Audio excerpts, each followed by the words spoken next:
Our next guest happens to be a fabulous individual. His name is Paul Lejoy, and he is the founder and principal of Pacific Realty Partners. And he has an interesting premise that it is impossible to be poor in America. Welcome, Paul. Welcome. Thank you, Paula. Thank you.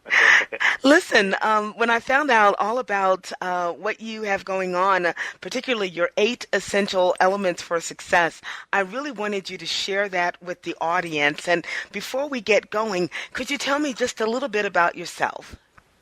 Oh, well, what would you like to know? Well, listen, you've got such a broad, deep background. I mean, well, let's start with the fact that you are a revered real estate investor and a top business building expert. And I understand that you've earned the reputation as a motivational leader in helping others duplicate your success and create wealth.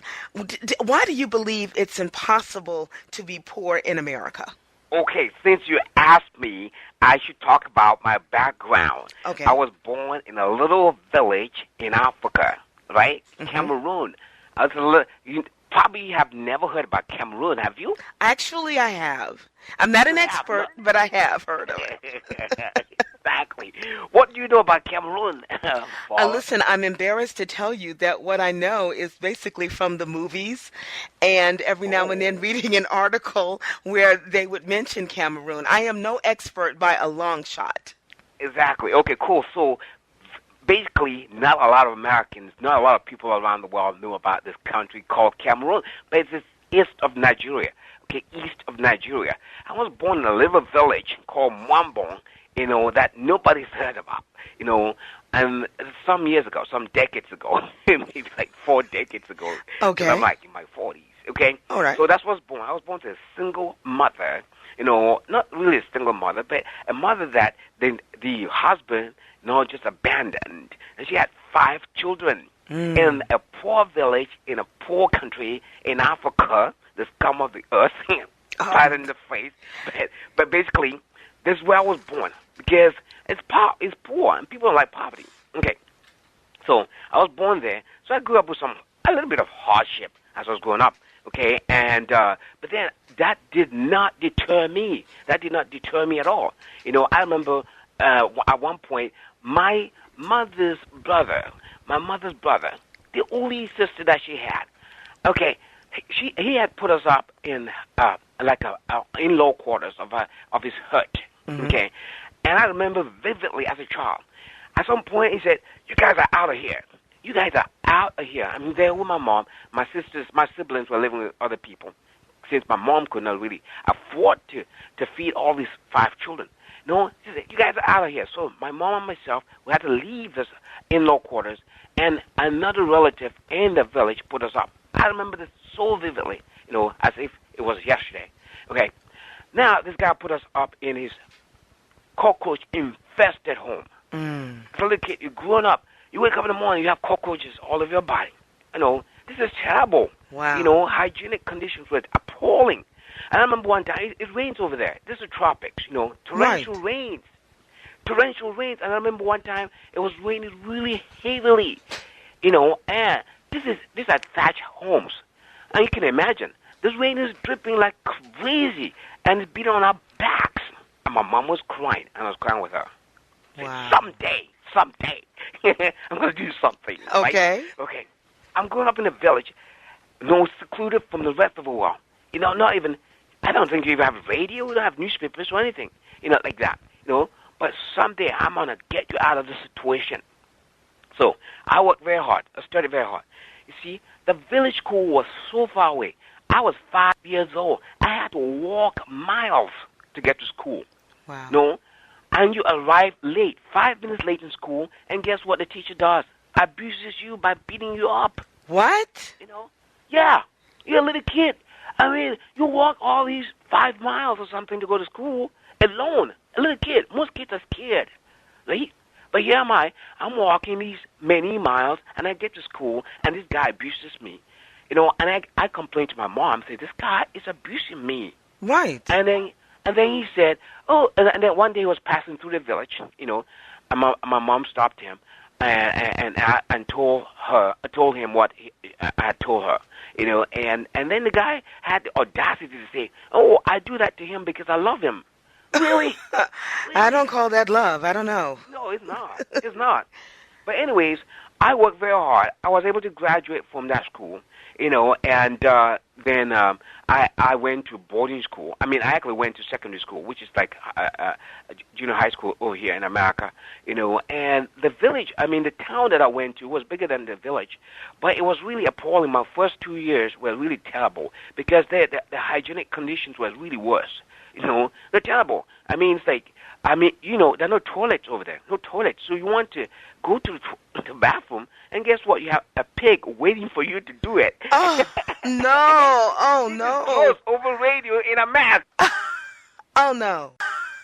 You really had just a very challenging, to put it mildly, childhood. How did you go from there in Cameroon? How did you start there and end up actually being able to tell people how we can avoid failure as we aspire to achieve career success of any measure? Right, exactly. So I gave you that background to just tell your listeners that in spite of their problems, somebody's listening right now, in spite of your problems, basically, you can overcome anything. You can overcome anything. You see, the adversity that I had as a child did not stop me. I was then able to gain a scholarship.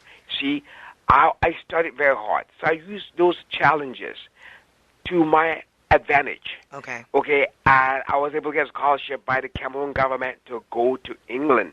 I studied radio, film, and television production in England, and then after my graduation, my first degree, I decided to do a master's degree in international relations and economics, and that's how I came across the Four Dragons of East Asia, and I ended up in Taiwan. And from Taiwan, I was able to come to America, and about 5 years ago, I started, actually 5.5 years ago, I started Pacific Realty Partners.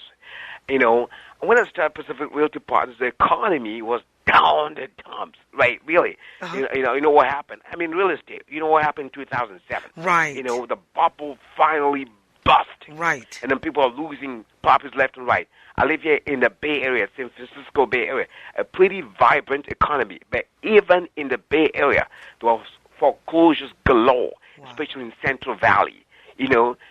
So, but that's when I started the company. In the middle of the recession? In the middle of the recession. Wow. It started in June 2007. I could have thrown in the towel and said, I'm out of here. I'm out of America. I'm moving back to Asia because the Asian economy is still very vibrant, and in Asia, you can achieve your American dream faster than you do here in America. And I tasted some of that. But instead of throwing the towel, this phrase, when the going gets tough, the tough get going. Right. So it resonated with me. I'm not going to throw in the towel. Let me see what's happening today. Who are those foreclosing on the properties? Who are those sellers today? As a real estate agent, you're looking for sellers and buyers. So at that time, banks were the ones that were selling the properties. So they say, if you can't beat them, join them. So I joined the banks. That means I did not become an employee of a bank. I just decided, why don't I approach the banks and become their agent? They're the ones foreclosing on properties. So I started, how do you do that? I was fairly new in real estate. So there was this, do BPOs, broker price opinions. So I started doing the BPOs. I went from zero. I earned nothing from January 2007 to June 2007. No sales, no penny. Wow. But I did not throw in the towel. Okay. By 2009, I was a top agent for City Mortgage in the entire Northern California, selling their properties. I remember 1 month making $78,000. But Paul, in 1 month. But listen.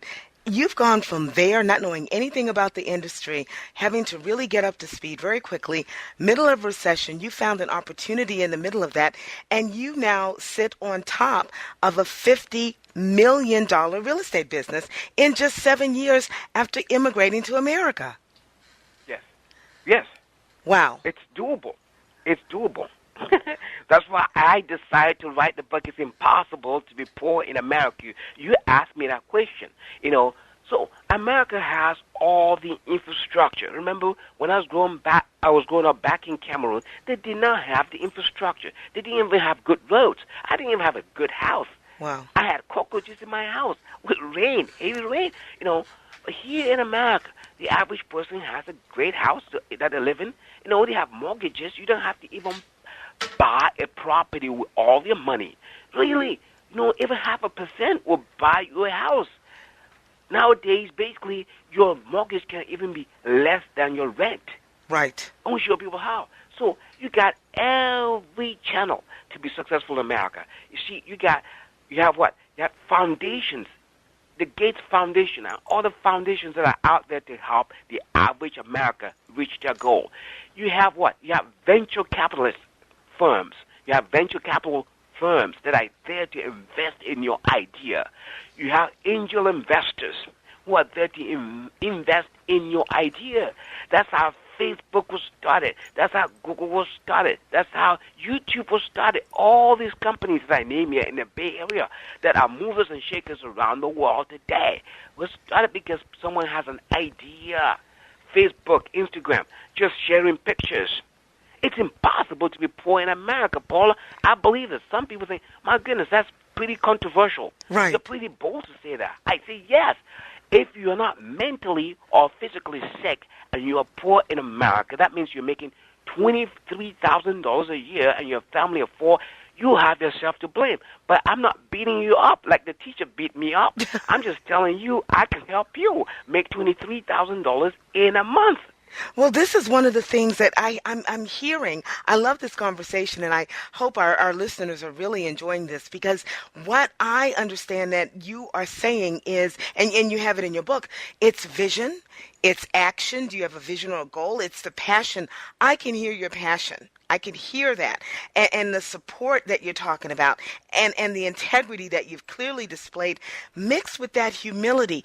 Tell me, you're now, again, you've got a $50 million empire. How do you stay humble? Oh, really? Because I have principles. That's a good question. You have principles. I believe I came to this world naked. I'm going to go back naked, right? So basically, hey, pride comes before the fall. It's just basic principles. I follow basic principles to wealth creation, basic principles to life. If I become proud, guess what's going to happen to me? I'm going to fall.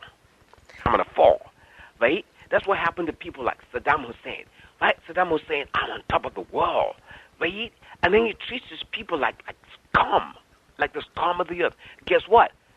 Those people seek to be liberated from this guy who has two eyes, one head, just like the rest of them, but treat them as if they are not human. Right? The same thing happened to Gaddafi. Look at all these people. So I'm just an observer of life and a man of principles. Right? So you can never be proud, because the day you start being proud, that is the beginning of your fall. Yes. It is. I'm a Christian. Yes. Paul, Yeah, you say humble yourself before the Lord,